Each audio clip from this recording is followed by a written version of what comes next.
দেখ আমি তোর লেগে কি এসেছি, এবার আমাকে কোনো টেনশন করতে হবে না। লে ভাই টেস্ট কর। ভাই এটা সুপারওয়ালা গাড়ি লাই, যেরে তুই আসতে পারবিনি সেরেও এই গাড়ি চলবে। ভাই আমাকে যদি ওরে দুটো কুকুরে না তাড়াইতে কিন্তু এবার আর আমার ভয় নাই। লে ভাই টক করে চালা, আমিও দেখতে চাই। হ্যাঁ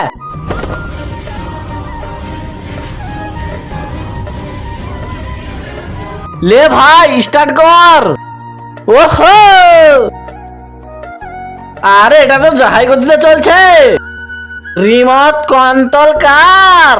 এই অসহায় বাবাটার জন্য কেইবার লাইক সাবস্ক্রাইব করবে? আমি জানি দুষ্টু বাচ্চারা লাইক সাবস্ক্রাইব করবে না, ভালো বাচ্চারা লাইক সাবস্ক্রাইব করে দেবে। আরে এই ছোড়া তো একে মেরে দেবে।